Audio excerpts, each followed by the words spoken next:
la edición del set.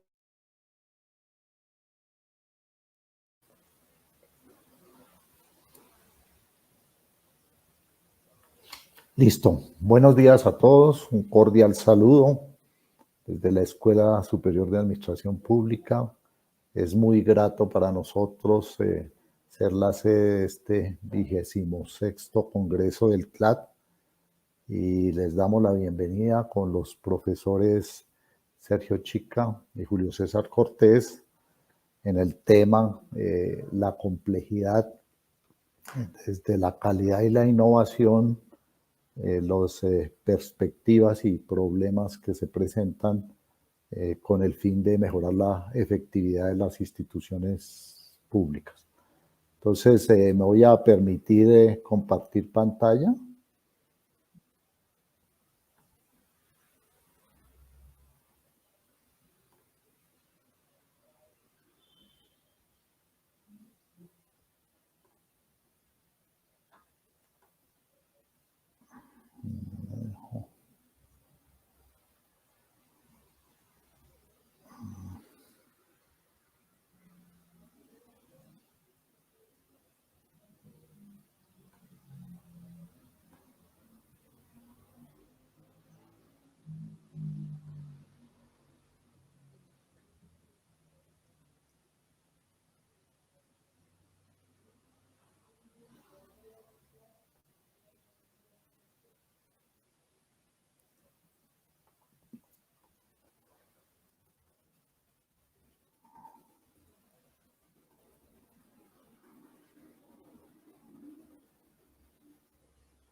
Ok, bueno, perfecto. Entonces, como les comentaba, el tema que estamos abordando es la complejidad en la calidad e innovación de las entidades públicas, los problemas y perspectivas para mejorar su efectividad.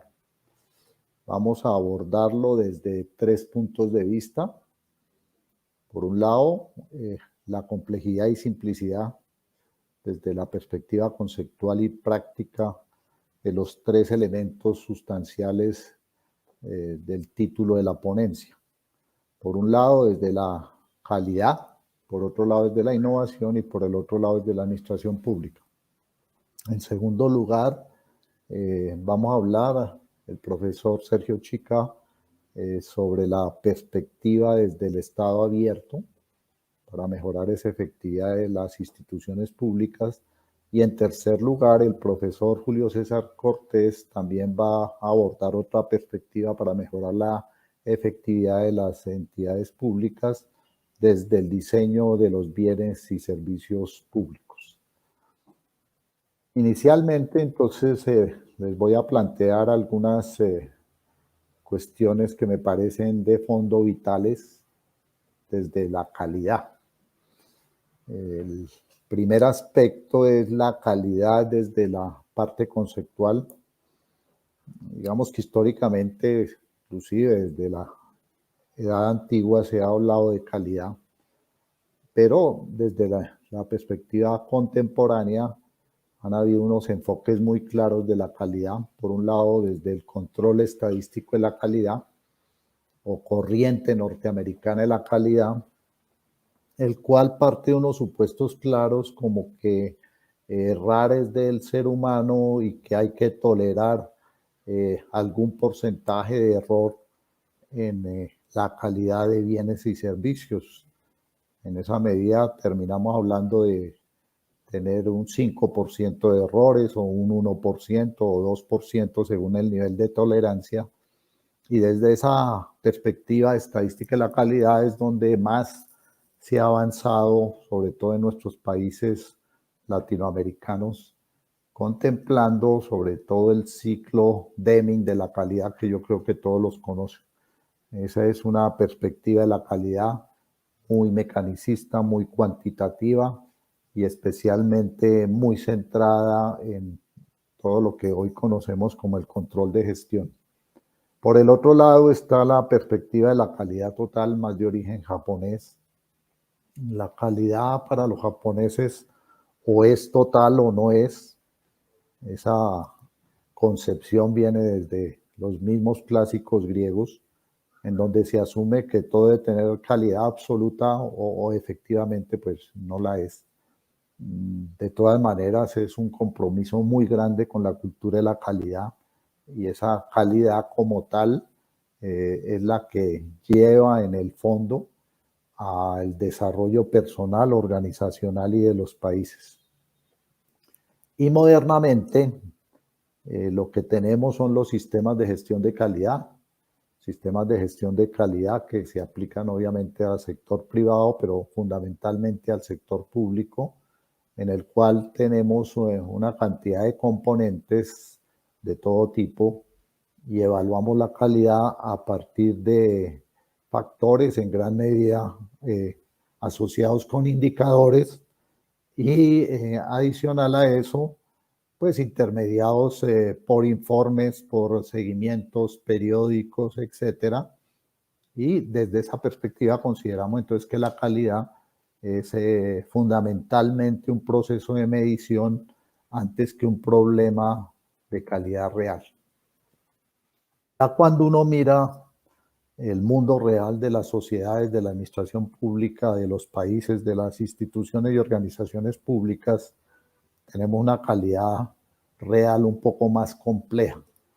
Digamos que hay una parte manifiesta que es visible para todos, que está en los indicadores, lo que sea, que ha mejorado la seguridad en las ciudades, que ha mejorado el nivel de homicidios o de violencia intrafamiliar, que hay mayor indicador de personas vacunadas, etcétera. Y sin embargo, subrepticiamente y en lo latente, la situación es otra. El mundo real de, sobre todo nuestros países latinoamericanos, demuestra que tenemos profundas deficiencias en cuanto a la calidad real de las instituciones públicas, de la sociedad como tal. Aquí tengo un dato que es bien importante, es un dato de Colombia, pero que nos demuestra esa calidad real. Tomando el periodo de enero a octubre y comparando los años 2020 y 2021, vemos, por ejemplo, que en plena época de pandemia los homicidios de los hombres pasaron de 8.227 a 10.043 y los homicidios de mujeres de 709 a 797. Estos son incrementos muy grandes. El caso de los hombres de un 22% y el caso de las mujeres del 12.4%, en época en la cual se suponía que buena parte del tiempo estuvimos confinados, aislados. Y lo mismo ocurre con otro indicador como es el caso de los suicidios. En el caso de los hombres, los suicidios se incrementaron pasando de 2020 de 1.557 a 1.728, con un incremento del 11%. Y en el caso de las mujeres, de 370 en el 2020 a 394 en el 2021, también con un incremento del 6.5%. Esas cifras también se pueden ver, por ejemplo, en el caso de las violencias no fatales, violencia sexual, que tiene un incremento total, por ejemplo, porcentual para la mujer, en el mismo periodo del 21.7%, cifras que demuestran los grandes impactos que se dieron o que se han dado aún en época de pandemia. La violencia interpersonal se incrementó también de manera ostensible tanto en hombres como mujeres y en general las cifras no son nada alentadoras aún en época de recogimiento, de confinamiento, etc. Entonces, ese es el mundo de la calidad real. Cuando uno mira, entonces, ¿qué papel debe asumir la administración pública frente a esta calidad real? Es cuando encuentra que factores como el ejemplo que estoy poniendo implican la actuación de múltiples instituciones públicas, en el caso nuestro desde la Fiscalía General de la Nación, los jueces, el sistema penitenciario y carcelario, las dependencias que tienen que ver con la prevención de todos estos fenómenos indeseables de las sociedades, las mismas instituciones de educación, universidades, etcétera, y que definitivamente terminamos a veces más preocupados de el burocratismo, de los papeles, de los indicadores, etcétera, que de tomar medidas reales en el caso de la administración pública. Nos preocupamos más de el Ministerio de Salud que de la salud de las personas. Nos preocupamos más de las instituciones que tienen que ver con la seguridad que la seguridad misma de las personas. Y obviamente todo esto compromete problemas de investigación por parte de los centros académicos, centros de pensamiento, pero también la actuación efectiva y eficaz de directivos, de funcionarios y por sobre todo desconocemos el papel tan importante que tiene la sociedad en estos aspectos. Frente a la innovación ocurre lo mismo, pues tenemos problemas que van desde la complejidad conceptual, etcétera, hasta la misma simplicidad que yo vería tanto en la calidad como en la innovación como en las entidades públicas. Y en esa perspectiva uno ve que la innovación, que es de origen evidentemente privado, uno de los grandes padres de la innovación desde el punto de vista conceptual de la empresa privada, Peter Drucker, decía que la innovación no tiene sentido si no se refleja en el éxito que se produzca en el mercado a través de los productos que se generen como consecuencia de esos procesos de innovación. Pero todos sabemos que la innovación en el caso de la administración pública tiene unos componentes totalmente diferentes a los del sector privado. Mientras en el sector privado la preocupación es por generar productos nuevos que incrementen la capacidad competitiva de una empresa, etcétera, o el mejoramiento de los procesos de producción de esos bienes fundamentalmente privados y en algunos casos de los servicios. En el caso de la innovación pública, las concepciones están en otros componentes. De hecho, no podemos entender innovación pública sino en estados democráticos, en sociedades democráticas. Estaba más centrada la innovación pública en la gobernanza, por ejemplo, en las redes de innovación pública, en el liderazgo que debe existir desde la administración pública para la co-creación, etcétera. En últimas, ir más allá de lo gubernamental. Como nos diría nuestro querido y gran maestro Luis Fernando Aguilar, tenemos que pasar en esta innovación desde una visión cerrada y hacia adentro de los gobiernos sin públicos y sin ciudadanos a una racionalidad totalmente diferente, a una racionalidad más comunicativa, inclusive que entre en escena frente a la tradición de la administración pública más concentrada en una racionalidad jurídica weberiana, más concentrada posteriormente con la gestión pública en una racionalidad económica, pero estos procesos de gobernanza exigen que la innovación en la administración pública sea totalmente diferente. Por lo mismo, entonces hay una visión, un ideal de vida de las sociedades que nos permite pensar en cada una de ellas a partir de unos propósitos por encima de todo que estarían entre el reino de Bután o Estonia. O sea, entre ser, en el caso del segundo, uno de los países más digitalizados del mundo, con más de 1.500 procedimientos que se desarrollan por los ciudadanos a través de medios digitales, o de repente, como en el reino de Bután, sin prácticamente ninguna digitalización, pero más concentrados en la búsqueda de la felicidad de las personas que integran esa sociedad, con todas las críticas que puede tener cada uno de los modelos. En esa medida, vemos que la complejidad de la innovación es muy grande, sobre todo desde el punto de vista conceptual, desde el punto de vista de los modelos, de metodologías, de instrumentos, etcétera, pero la simplicidad de la innovación en la administración pública está más asociada, desde mi punto de vista, con medidas obviamente altamente creativas, originales, pero también de gran impacto. Valoro, por ejemplo, una medida que se tomó en un país latinoamericano hace varios años, cuando para enfrentar los problemas de la hipertensión y otras consecuencias negativas de la sal, simplemente se comienza interactuando con los panaderos para llevarlos a la concientización de que tienen que ponerle menos sal al pan, y con los dueños de restaurantes para que adoptaran una medida muy simple, como era quitar el salero de las mesas para que las personas no le colocaran más sal a los alimentos de las que deberían necesitarse.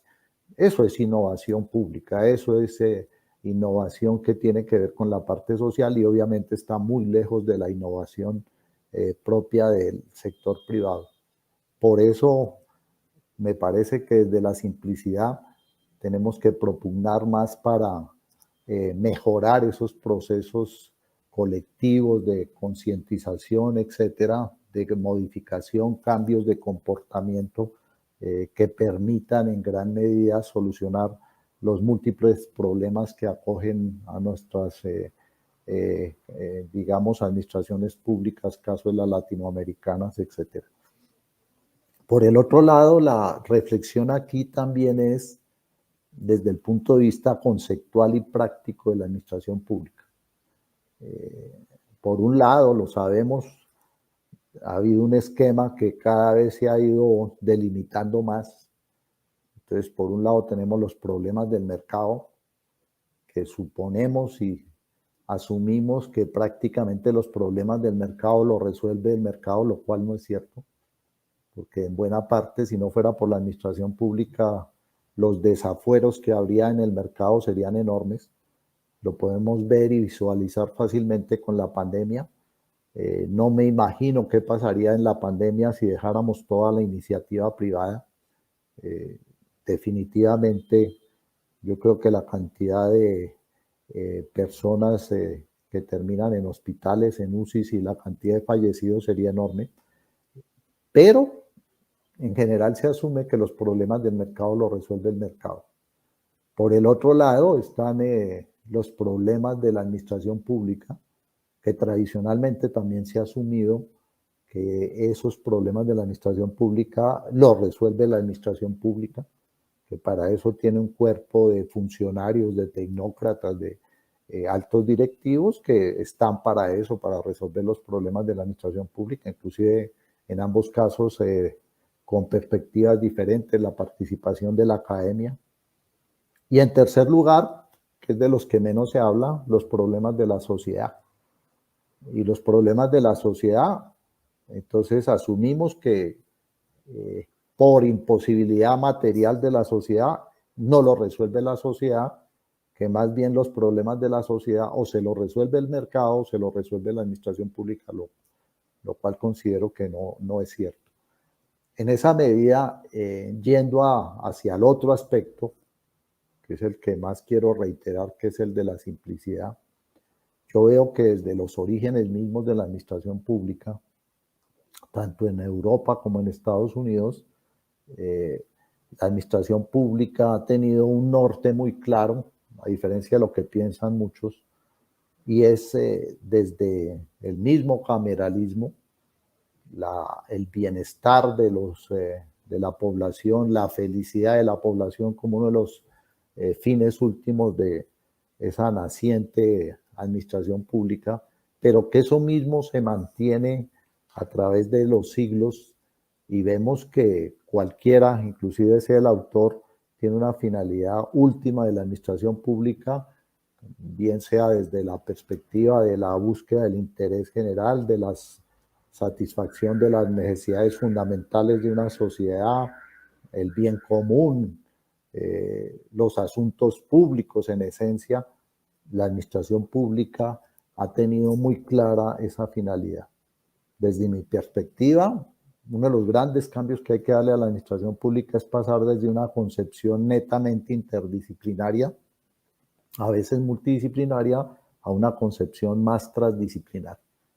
Porque las miradas desde la calidad, desde la innovación, etcétera, pienso yo que hay que darlas desde las múltiples disciplinas, pero no como hasta ahora, que la administración pública trata de tomar algunos elementos de cada disciplina para solucionar pequeños o grandes problemas. Sin embargo, yo considero que esa transdisciplina, por un lado, debe partir de unos problemas que son fundamentales de la administración pública, y pues en eso no hay nada novedoso, no es planteamiento mío, es planteamiento de Sigmund Freud cuando hablaba de el malestar de la cultura y una concepción del universo, y hacía una reflexión que cuáles eran los problemas comunes, históricos, independiente de la latitud geográfica que se trate, que eran comunes en todo momento.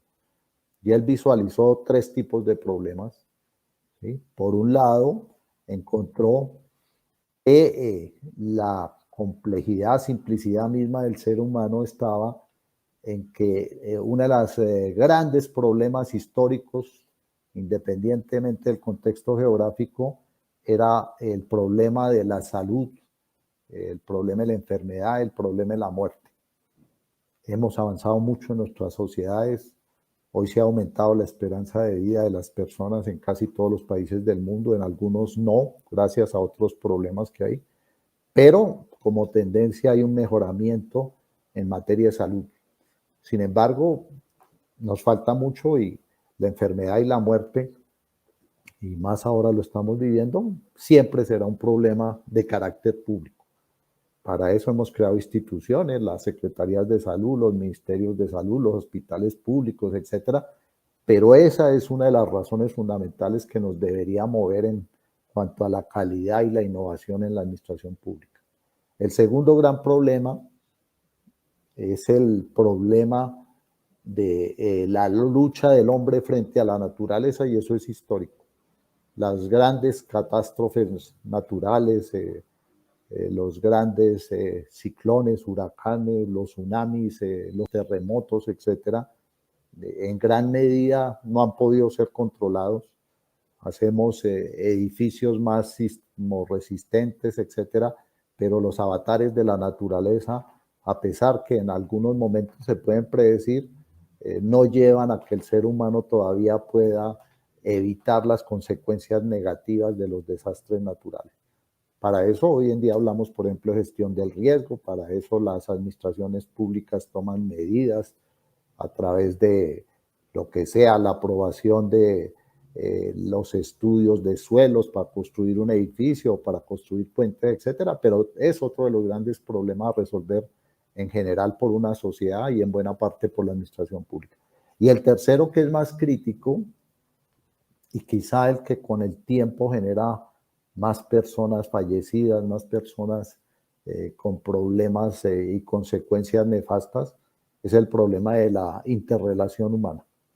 Ese problema de la interrelación humana lo vemos a diario, desde las guerras que existen en todos lados, en toda latitud, los problemas relacionados con la delincuencia, los enfrentamientos entre grupos o fracciones de la población por razones ideológicas o razones religiosas, etcétera, pero aún al interior de la vida familiar, las agresiones a la pareja, las agresiones a los hijos, etcétera, etcétera, etcétera. En ese panorama, pienso yo que la efectividad de la administración pública está justamente en no perder ese norte y no concentrarnos tanto en esos aspectos que desde mi punto de vista son necesarios, nadie los está desconociendo, pero que definitivamente no nos permiten mejorar integralmente nuestras sociedades. Por eso todo lo que hagamos con el fin de mejorar la calidad, la innovación y sobre todo con el fin de lograr los cometidos más grandes que ha tenido la administración pública y que seguirá teniendo mientras exista vida humana, desde mi punto de vista, deben llevar a un enfoque más desde la simplicidad. En últimas, la preocupación debe ser lo que ha sido tradicionalmente el interés último de la administración pública. ¿Cuál es el ideal de vida que tenemos, de vida buena, ¿sí? O de buen vivir que tenemos en una sociedad? Y definitivamente no pasa por continuar en nuestras sociedades concentrándonos desde mi punto de vista en aspectos secundarios y no en los problemas de fondo de una sociedad. Por eso, con unas perspectivas un poco más aterrizadas, mucho más centradas en la efectividad, eh, tanto el profesor Sergio Chica como el profesor Julio César Cortés nos van a presentar una perspectiva. El primero de ellos, el profesor Sergio Chica, desde la perspectiva del Estado abierto, para mejorar esa innovación y calidad en las instituciones públicas, y el profesor Julio César Cortés con la mirada desde el diseño de los bienes y servicios públicos. Adelante, Sergio. Profesor Jairo, muchas gracias por esa intervención y creo que estamos muy conectados en ella y ahí abre un debate en torno a algo que les quiero hablar, que nos ata estas preguntas por la innovación, pero también la gestión del conocimiento en el sector público. Permítame en un momento, estoy tratando acá de compartir mi pantalla.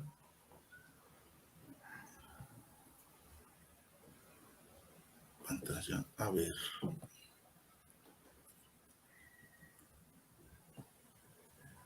Pero no sé si se está dejando ver ahí ya mi pantalla, porque me saca.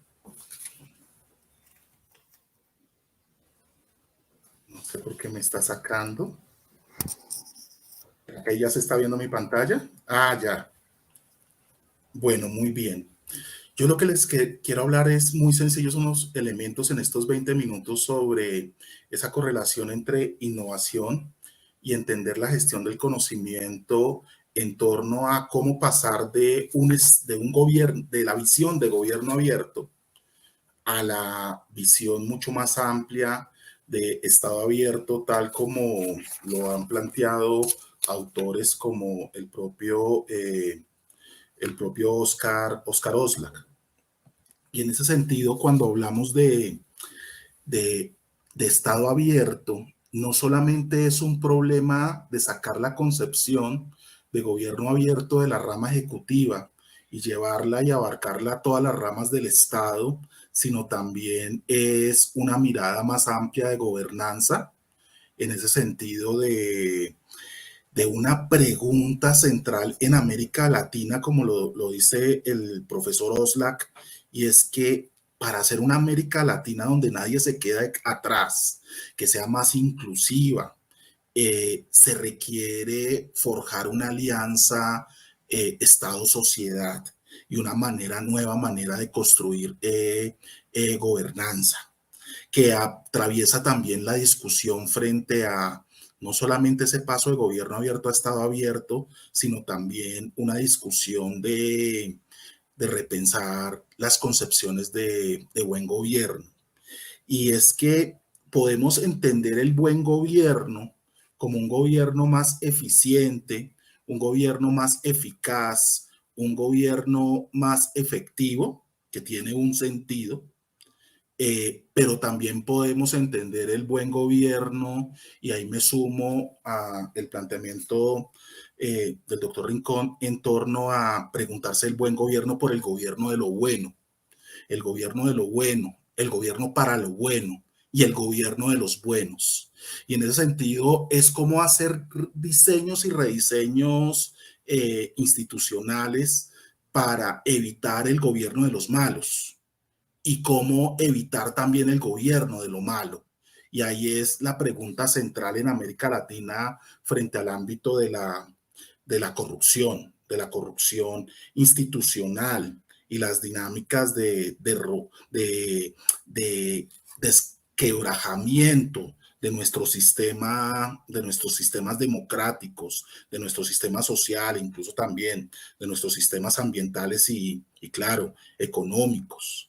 ¿Y cómo lograr eso? Creo que esa es una gran pregunta, porque en su momento nos han colocado la discusión de política versus administración, o en la segunda mitad del siglo XX se transforma esa dicotomía también a la dicotomía de los valores y los hechos.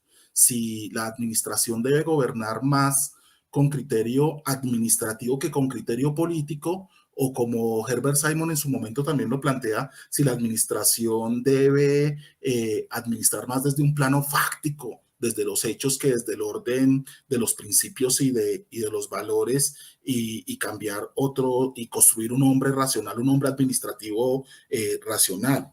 Pero yo creo que esa discusión debe ser superada. Y en ese sentido hay que generar más que la dicotomía, la complementariedad de entender la administración pública como una complementariedad político-administrativa, pero también una complementariedad de valores y hechos. Y en ese sentido hay que repensarse la orientación de los criterios de eficiencia, eficacia, efectividad, y entenderse los resultados de la administración pública solamente en esa dimensión de la productividad. Yo creo que los valores económicos en la administración pública nos han dado un gran aporte, pero hay que también entenderlos, no solo hay que entenderlos en una dimensión de medios, de mediaciones, no como finalidades en sí mismas. Y es también, esto obedece en parte a la complejidad de la que hablaba el profesor Rincón, de la complejidad de la administración pública y de esa multidimensionalidad política y administrativa que confluye en ella. Y en ese sentido uno puede hablar de eficiencia en un motor, uno puede hablar de eficiencia en una máquina. Cuando uno habla de la eficiencia de un vehículo, uno espera que ese vehículo arranque, se mueva, opere como debe ser, y establecemos ahí unos criterios de calidad, que lo que se diga de esa máquina sea lo esperado.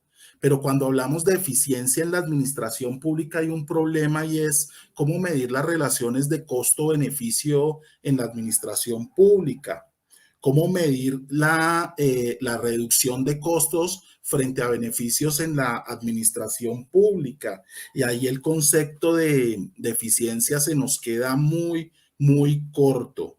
Y el concepto de resultados solamente en obtención de metas de producto con calidad, en bienes y servicios de calidad, y en entrega de productos, entendidos esos como bienes y servicios, los resultados también se nos quedan muy cortos, porque en la administración pública los resultados están más relacionados con eso que llamamos valor público.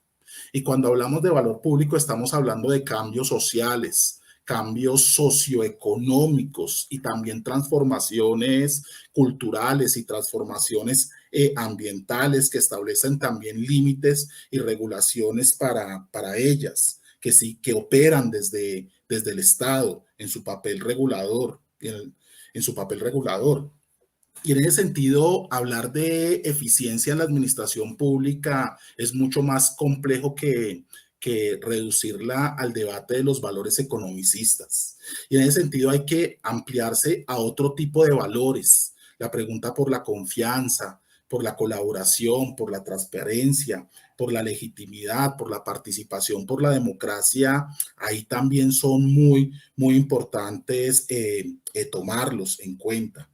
Entonces, en ese sentido, cuando estamos hablando de esa concepción más amplia de Estado abierto y el gobierno de los buenos, o el gobierno de lo bueno, empiezan a pensarse para poderlo aterrizar, para poder aterrizar esto. Hay un elemento central en el siglo XXI, y es la pregunta por por la gestión de la información. Y cuando hablamos de la gestión de la información atada a procesos de innovación en el sector público, sin lugar a dudas, la innovación necesita ese tipo de procesos informacionales, atado a esa dinámica de construcción de apertura que implica transparencia y cumplimiento en los términos de los resultados, de los que les he estado mencionando en términos de verlo más allá de la medición y la información medida en metas de producto hacia mediciones de efecto y impacto. Y ahí hay un reto de cómo medir efecto e impacto atado a la concepción de valor público y también cómo transparentar la producción de ese tipo de información que nos implica la medición de los cambios reales en la sociedad y en tiempo real. Y ahí necesitaríamos hacer unas profundas reformas estructurales que nos permitan hacer un mayor y un mejor uso de la información respecto a cómo se están empleando los recursos estratégicamente. Porque el problema no es gastar más o menos, el problema es cómo gastar mejor los recursos públicos. El problema no solamente, por eso decía, en términos de eficiencia, podemos decir que eficiencia en términos lineales es hacer más con menos. Entonces, hagamos más metas, aumentemos el número de metas de producto al menor costo, hagamos reducción de costos, pero cuando hablamos en términos de valor público, la pregunta es, ¿estamos gastando mejor? ¿Estamos produciendo realmente valor público o simplemente estamos haciendo ahorros y criterios de maximización y criterios económicos frente a la maximización de unas metas descontextualizadas frente a las realidades y las problemáticas sociales? Entonces, ojo con eso, y es cómo pasar de la reducción de costos a pensar un gasto de calidad, cómo hacer un mejor gasto. Y en ese sentido, ahí se necesita el desarrollo de unos sistemas de información realmente orientados a resultados en términos de efectos e impactos del cambio social, del cambio de las realidades en América Latina, que impacte la superación de esa visión de estanco o compartimentada que hay en el Estado y entre las ramas y los órganos de poder público, y también en el ámbito de las relaciones de los sectores sociales y socioeconómicos que operan conjuntamente con el Estado, en una mirada más intersectorial, que vaya más allá de los límites del Estado, que supere el propio Estado y por lo tanto permita medir de una manera real y efectiva el goce efectivo de los derechos. Y no solamente las meras funciones administrativas. Hoy los procesos de rendición de cuentas del Estado pareciese que están, y los mecanismos de control, en un seguimiento de meras funciones administrativas, en meros cumplimientos de los mandatos legales, pero no realmente en la medición del goce efectivo de los derechos de los ciudadanos en todas sus dimensiones. Y no solamente también de los derechos ciudadanos, también de los derechos en el ámbito empresarial, tanto de las personas naturales como de las personas públicas, de las personas jurídicas, de las empresas. Ahí hay un debate por dar y eso implica generar nuevas dinámicas de colaboración, de cooperación intersectorial más allá del Estado, para poder hacer mejores mediciones del goce efectivo de derechos. Por ejemplo, en el derecho a la justicia. El derecho a la justicia es un problema que no solamente atañe a las personas naturales, sino también atañe a las personas jurídicas en una sociedad, pero eso debe ir más allá de la rama judicial. Y eso implica desarrollar esquemas colaborativos que permitan una mejor gestión de la administración de justicia para que sea más eficiente y más efectiva, pero en términos de esa eficiencia, más allá de una reducción de costos, sino de una mirada más atada a la visión de construcción de valor público. Por el otro lado, cuando hablamos de gestión de la información, también hay que entender otra dimensión, y es que tenemos que articular la información transversalmente en todos los niveles del Estado, pero también en las relaciones territoriales. Y eso va a implicar pasar de una visión de gobierno electrónico a gobernanza electrónica, que implique realmente los procesos de digitalización más allá del Estado, y entender que el avance digital del Estado no se puede hacer sin el avance digital y los derechos digitales, como el derecho al Internet y el derecho a la conectividad que tienen que tenemos las gentes.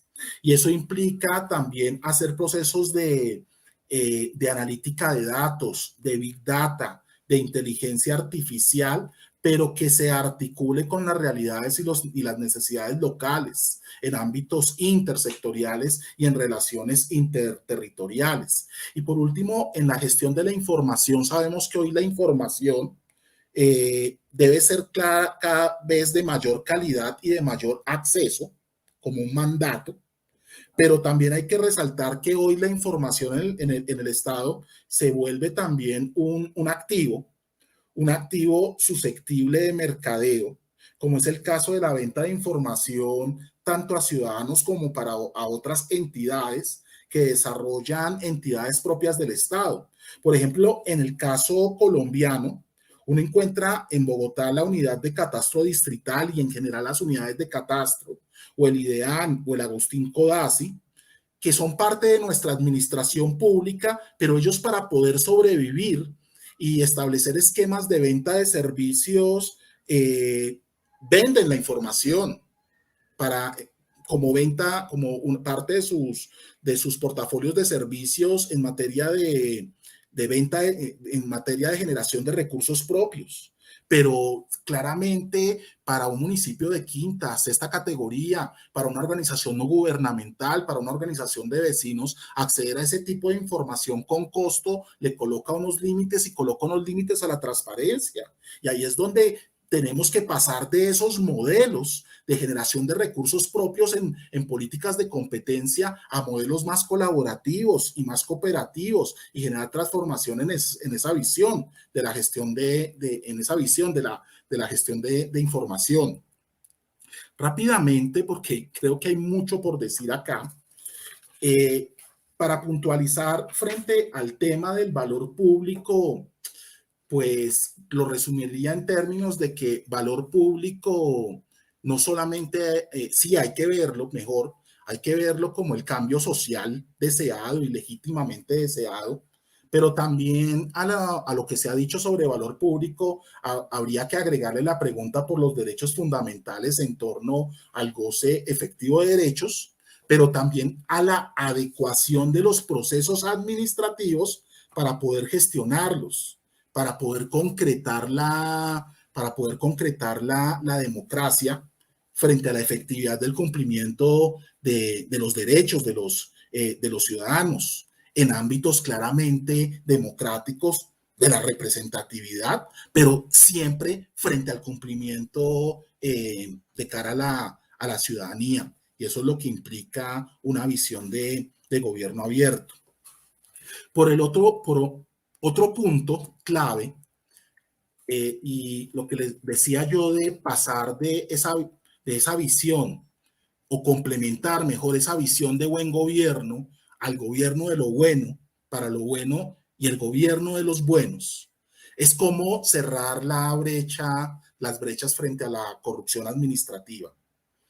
Ahí hay un gran debate frente a la corrupción administrativa, y es que hay que hacer énfasis en el desarrollo de capacidades institucionales claramente para fortalecer el control social y ciudadano, y también todas las dinámicas de control, el control político, jurídico, electoral, fiscal, disciplinario, etcétera, pero con una clara visión de valor público enfocada al goce efectivo de derechos. Y para eso, en las dinámicas de los mecanismos de control, hay que avanzar hacia una democracia más deliberativa. O sea, eso implica desarrollar mecanismos de diálogo y trabajo conjunto con con múltiples instancias, como son fortalecer las relaciones de ciudadanía y Congreso para aumentar los niveles de legitimidad del Congreso y el control político. Pero eso también hay que hacerlo con las cortes y la ciudadanía. Las cortes se deben abrir a la ciudadanía. La Defensoría del Pueblo se debe abrir mucho más a la ciudadanía, y asimismo los organismos de control como las contralorías locales y las personerías en los municipios y demás. Y por lo otro, también no solo hay que hacer énfasis en los controles frente a la corrupción desde el plano individual, también es importante revisar las fallas de los modelos administrativos que están favoreciendo las dinámicas de corrupción, porque están flexibilizando e incrementando la discrecionalidad administrativa. La regulación a veces nos genera, nos abre compuertas por donde entra la corrupción.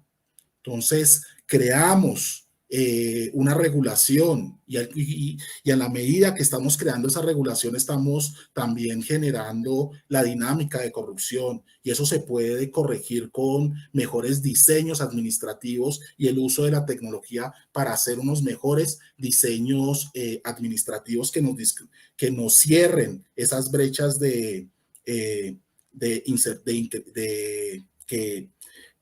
flexibilización y discrecionalidad en la dinámica administrativa. Claramente una administración inflexible no opera, pero debemos buscar puntos óptimos frente a esto. Otro elemento clave,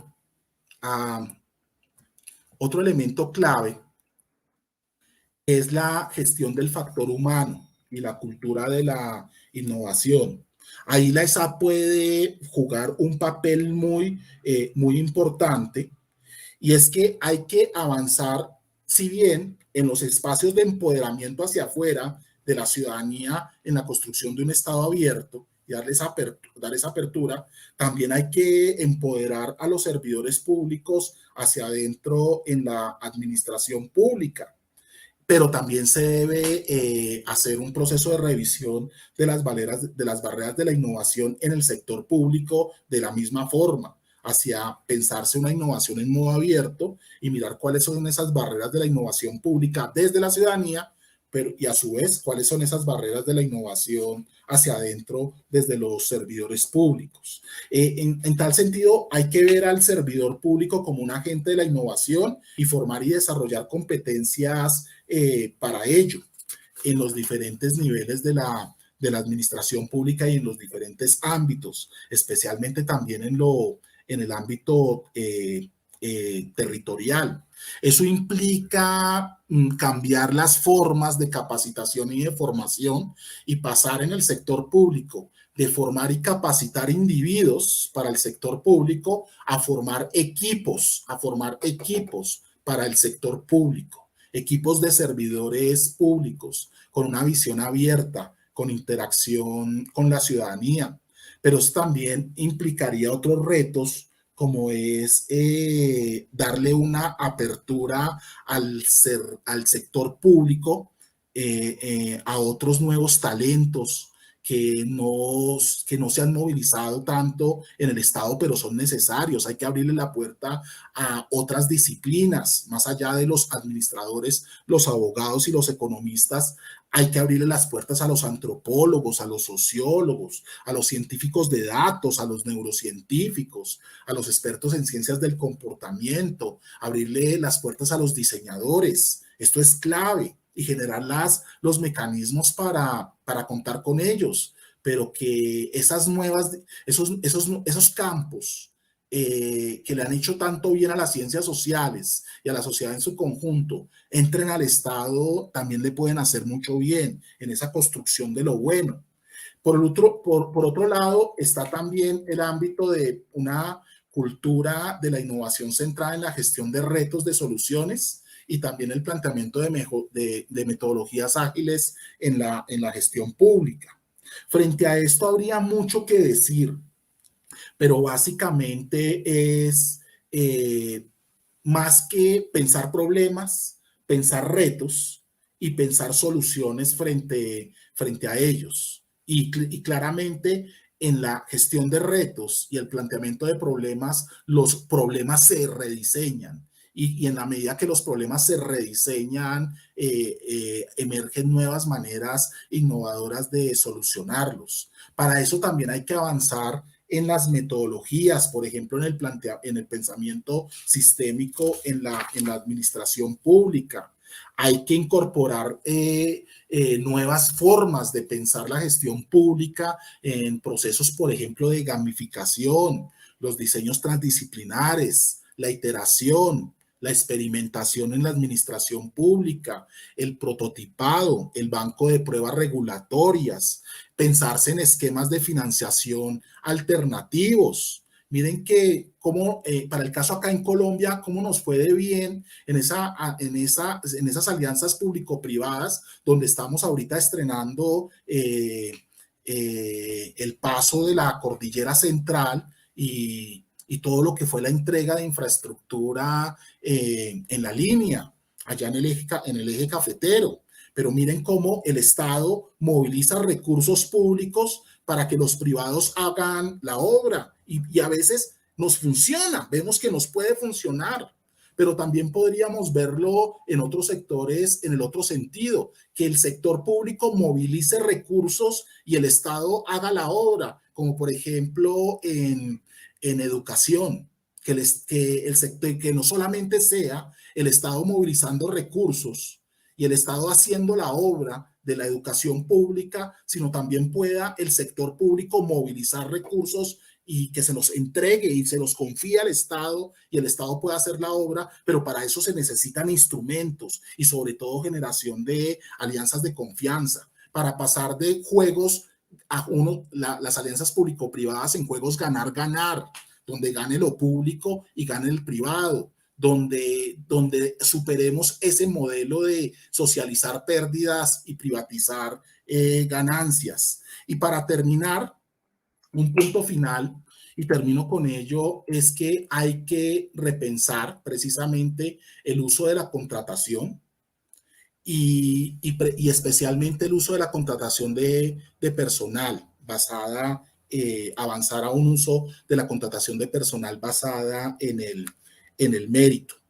En ese sentido, la OCDE y el BID en el informe sobre la administración pública del año pasado, el 2020, nos decía cómo ha mejorado la contratación basada en mérito en América Latina y en el Caribe, gracias a la introducción, por ejemplo, de instrumentos como los portales de empleo público, el fortalecimiento de los organismos del servicio civil, pero cuando vemos la materia de contratación de personal estatal en América Latina y el Caribe, sí persisten las desigualdades salariales horizontales, o sea, misma responsabilidad, distinto pago, o verticales, posiciones jerárquicamente superiores con salarios menos favorecidos. Y eso lo evidencia este informe. Y en el caso concreto en Colombia, me atrevería a poner unos puntos de cierre, y es que debemos avanzar en materia de los contratos de prestación de servicios al sinceramiento de las plantas de personal. Y en ese sentido hay que hacer una relectura de nuestras plantas de personal y sincerar esas plantas y eso implica una incorporación, modelos de incorporación por mérito y con rigor técnico de los contratistas, del personal contratado al servicio del Estado para que entre a nuestras plantas. Pero eso también implicaría que en los sistemas de contratación general y sobre todo en los de prestación de servicios, los criterios de igualdad y los criterios de mérito operen. Por ejemplo, que puedan operar las limitaciones de la discrecionalidad de las unidades organizacionales en materia de ese tipo de contratos, para evitar las arbitrariedades y el clientelismo que se presenta en estos sistemas de contratación. Esto podría hacerse con el desarrollo de mecanismos de transparencia en el Estado, en un Estado abierto, como por ejemplo fortalecer sistemas de información de contratación de personal en aplicativos, desarrollo de redes sociales y páginas web que permitan, por ejemplo, publicar las ofertas contractuales de manera amplia, recibir solicitudes, propuestas en línea y publicar también convocatorias y resultados de manera mucho más transparente y que le llegue en tiempo real a las personas y que se puedan ubicar también los talentos. Transparentar la información contractual, yo creo que es clave en todos los ámbitos. Por el otro lado, también hay que, ya lo dije, garantizar los derechos laborales de los contratistas del Estado para mejorar su estabilidad y continuidad en el mismo.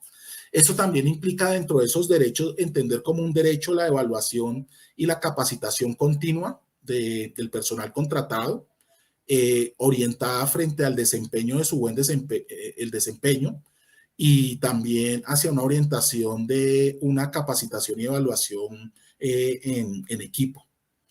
Y por último, algo clave que hay que pensarlo y ahí debe operar para el caso colombiano, y cierro con ello, el DAF y la ESAP, es la importancia de la definición, formación y certificación de competencias para el empleo público, reguladas desde la función pública, donde puedan también participar universidades y establecimientos de carácter universitario que estén debidamente acreditados por el sector función pública o incluso por la Comisión Nacional, del Servicio Civil, pero pasar de un modelo de titulación a un modelo de certificación de competencias pueden ser instrumentos que nos pueden avanzar en esta dinámica de apertura. Yo termino acá. Muchas gracias.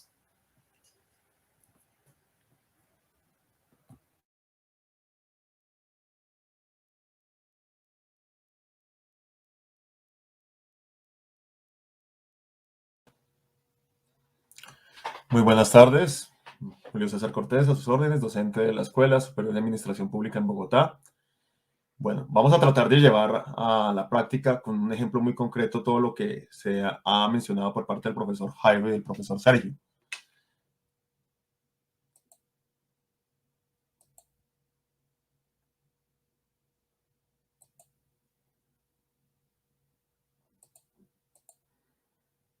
Entonces, seguramente ustedes entenderán que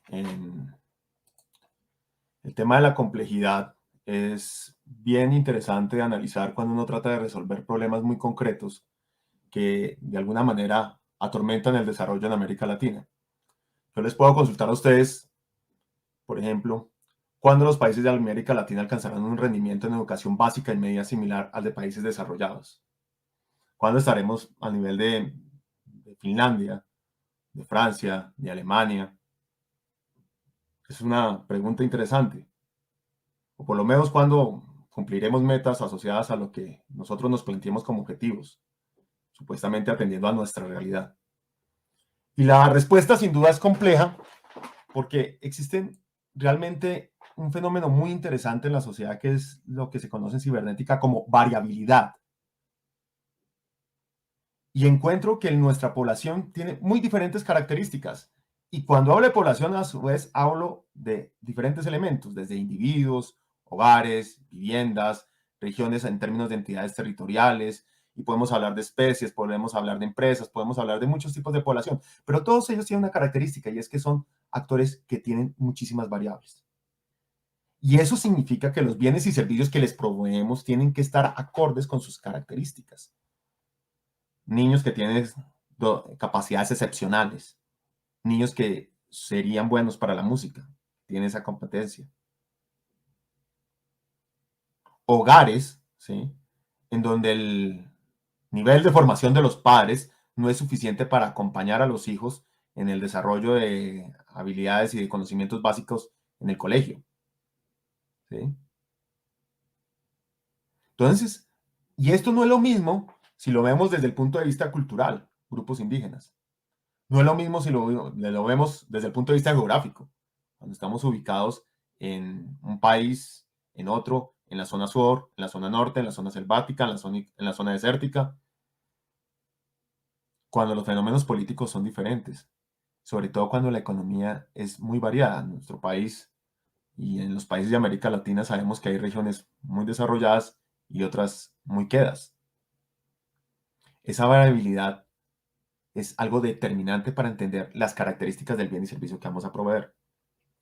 Pero también existe variabilidad, ¿sí?, en las instituciones que contribuyen a la prestación de esos servicios, en sus capacidades técnicas, cuántos recursos tienen humanos en relación con las personas que tienen que atender. ¿Mm? El presupuesto disponible, algo que es fundamental, el desarrollo organizacional, el clima y cultura de una entidad, un grupo de personas que trabajan en una entidad para saber si son capaces de construir en conjunto, de solucionar problemas, de innovar. ¿Ok? Y además tenemos que en el Estado, generalmente, las entidades comparten responsabilidades con miras a la producción de un bien y servicio. En el sector público, cada empresa, en el sector privado, cada empresa se manda solita y desarrolla sus procesos administrativos al ritmo de sus disposiciones gerenciales, de su visión estratégica.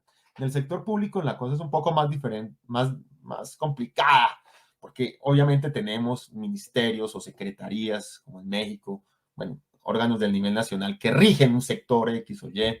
Hay unas instancias de planificación, hay unas instancias técnicas de regulación, hay unas fuentes de financiación, unas entidades que se encargan de hacer determinados tipos de recaudos, hay unos órganos de control, hay unos órganos de evaluación.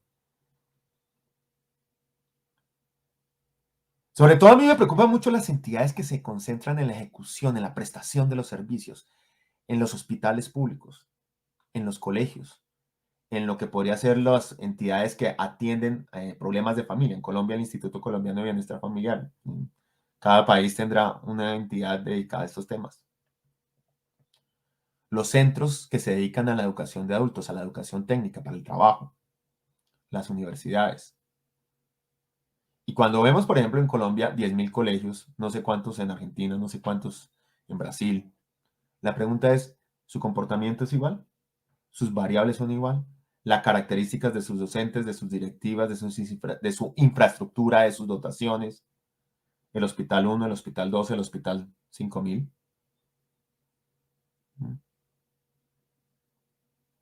Claro, yo quiero mejorar la calidad de la educación en América Latina y que la mayoría de nuestros niños, más del 80%, cumplan unas metas asociadas a un rango de sobresaliente.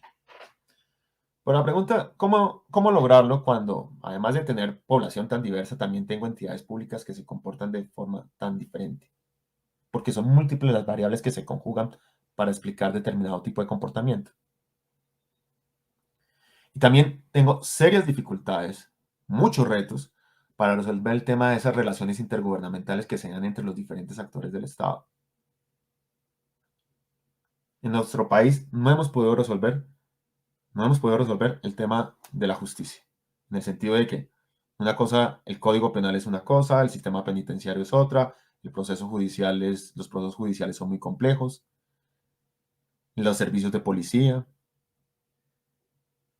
Entonces, eso que debería ser un sistema debería funcionar armónicamente para que lo que la policía haga fuera bien tramitado por la justicia y para que lo que decida la justicia sea bien tramitado por el sistema carcelario. Eso definitivamente es un cortocircuito en nuestro país. Y el sistema no funciona, no funciona. Y el ciudadano es el que está preso, el ciudadano es el que padece esa incapacidad del Estado para lograr esa adecuada relación. ¿Qué decir hoy en día de lo que es el tema de la descentralización, que en la mayoría de los países de América Latina supone que sus entidades territoriales, que los gobiernos subnacionales son capaces de resolver los problemas? Pero cuando uno va y mira la realidad, hay unas entidades territoriales, hay unos alcaldes, directores de provincia, gobernadores, en fin, como se llama en su país, que lo hacen bien, otros más o menos, y tal vez muchos lo hacen de una forma regular, insuficiente. Entonces tenemos la dificultad, obviamente, de plantear soluciones innovadoras que respondan a múltiples causas, que es el otro asunto. La realidad es, tienen múltiples causas, los problemas. Nosotros podemos decir, aquí pesa más esto, aquí pesa más lo otro. ¿Cómo logramos una gestión que tenga esa capacidad?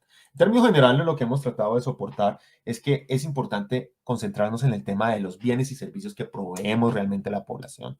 Si yo quiero mejorar la calidad de la educación en América Latina, en el país 1, en el país 2, en la provincia 1, en la provincia 2, en el colegio 1, en el colegio 2, en el salón de clases 1, en el salón de clases 2, me tengo que preguntar por el bien y servicio que el Estado patrocina, define, promueve, produce y lleva a las manos de los ciudadanos. Y esos bienes y servicios son definidos, ¿sí?, a partir de instrumentos que son comunes en la administración pública de Colombia, de América Latina y del resto del mundo. Esos bienes y servicios dependen de una regulación. Hay una norma que determina de alguna manera qué es lo que el Estado ofrece, si la educación es gratuita, no hasta cierto grado, si la educación superior es gratuita, no gratuita, si es derecho fundamental, si no es derecho fundamental. Posteriormente hay unos decretos que te dicen, mire, efectivamente para el servicio se tiene que prestar en estas condiciones. Decretos son como actos administrativos, para ser más general, decisiones jurídicas de las entidades públicas.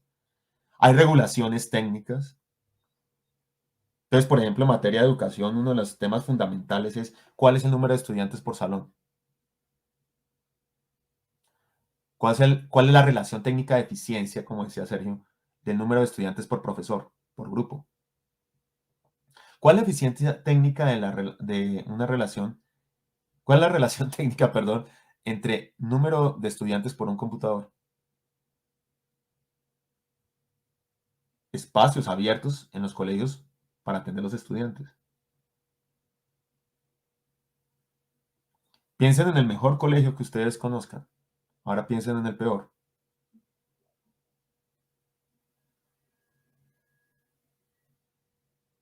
Piensen que el Estado debería regular buscando un acercamiento a un óptimo.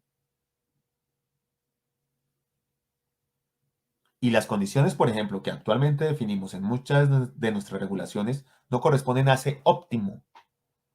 Por ejemplo, existe más o menos una relación de 40 estudiantes por grupo en educación media y secundaria en Colombia. Mientras que en los colegios privados una regulación, pues esos datos pueden estar entre 20 y 30 estudiantes. El hecho es que esa regulación en Colombia data desde el año 2003. Nadie reflexiona sobre ella. No hay ni el más ligero interés en la comunidad en modificarla. Pero es determinante para explicar las diferencias entre el servicio que presta un colegio privado con un colegio público.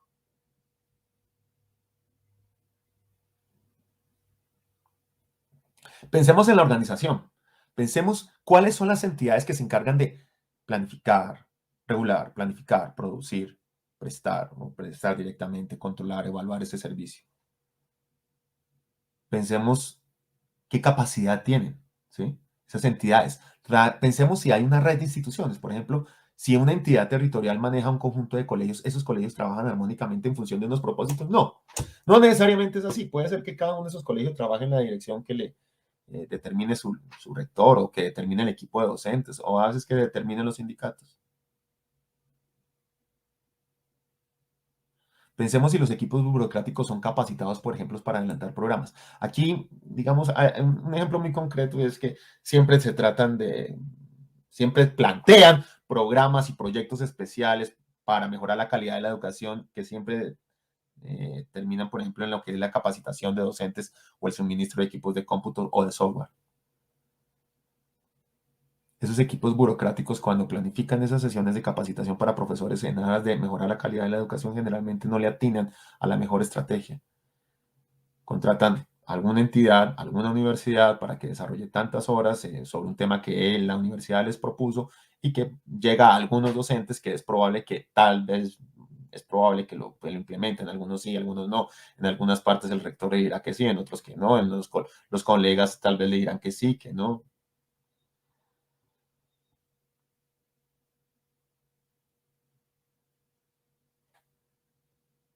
Entonces siempre me preocupa la organización que se encarga de tal o cual tarea con respecto a esos bienes y servicios, qué tan capaz es para desarrollarlo.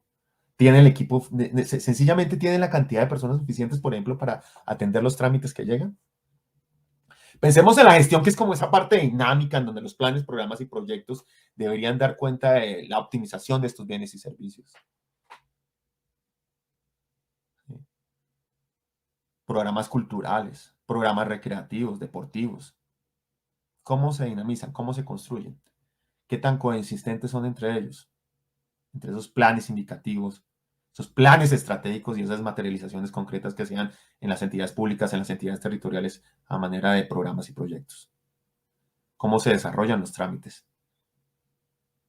¿Cómo en el Estado, por ejemplo, atendemos efectivamente a un docente para que sea parte de un programa de mejoramiento en donde efectivamente él sepa cómo él puede ascender en el escalafón, sentirse más motivado, empoderado para mejorar su condición al mismo tiempo que mejora la prestación del servicio?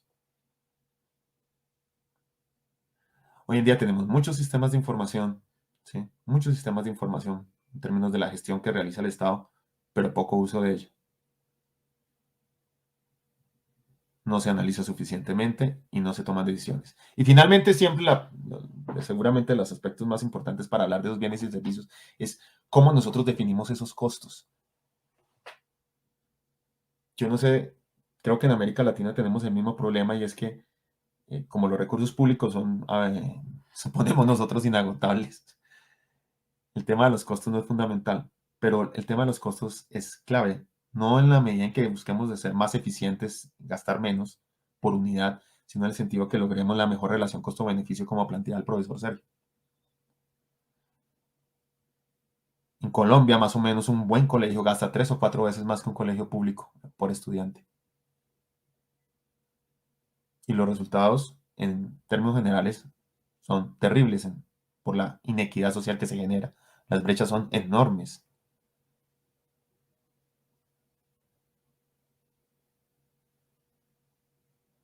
Entonces, si tenemos claro cuánto nos cuesta, a quién le vamos a llegar, podríamos tener una proyección de cuánto son las necesidades de financiamiento de ese bien y servicio. Cuánto tendríamos que invertir para lograr cambiar el estado de cosas y tener una educación parecida a la de Finlandia, Francia y Alemania.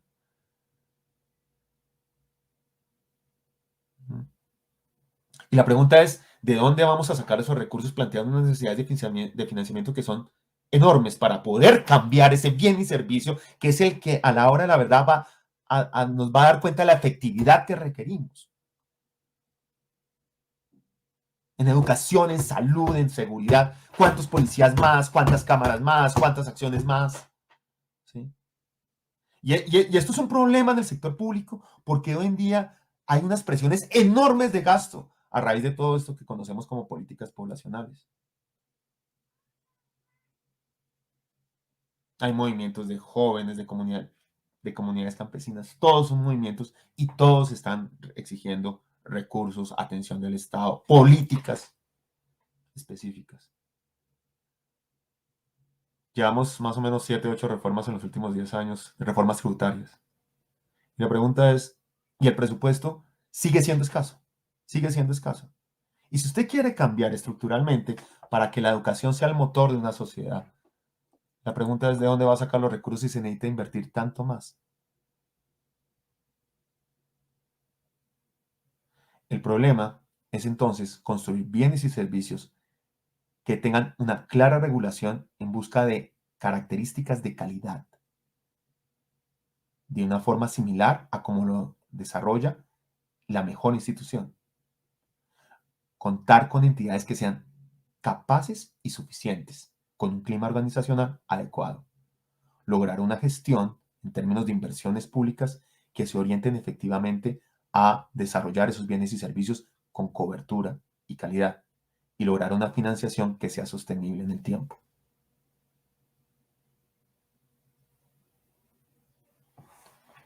Todo eso supuestamente pues terminará, ¿sí?, en el funcionamiento de un sistema, como lo conocemos en materia de política pública. Todos ustedes saben cuál es el enfoque sistémico de la política pública. Las entradas, unos procesos y unas salidas. Por esa complejidad no es fácil de dominar. Este sistema es más bien un sistema perverso, como diría Jorge Etkin, el argentino. Este sistema muchas veces no funciona y se acostumbra a dar palos de ciego reiteradamente, a tropezar una y otra vez con la misma piedra, a repetir lo que sabemos que no funciona bien.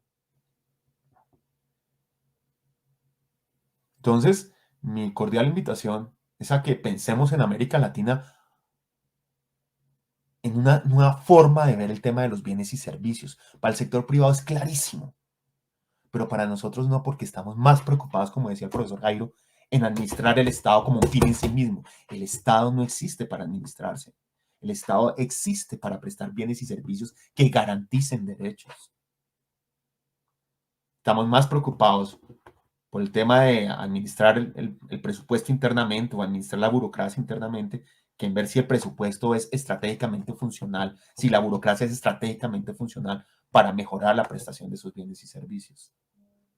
Miramos solo hacia adentro, pero no miramos cómo realmente le estamos resolviendo el problema a nuestros niños, a ese muchacho que entra al colegio, a los primeros y a los muchachos que salen y que esperarían un mejor futuro gracias al servicio educativo, que es en este caso el pretexto en el cual me estoy concentrando. Entonces les invito cordialmente a que pensemos que tenemos que ser más efectivos. Eso se logra con innovación, pero no es fácil resolver el tema de los bienes y servicios. Tenemos que cambiar estructuralmente nuestra mirada y romper con muchos lastres que traemos del pasado. Muchísimas gracias por su atención.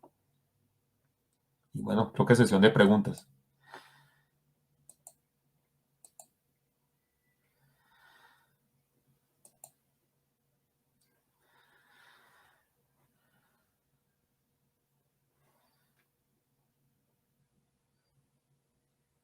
Bien. Gracias.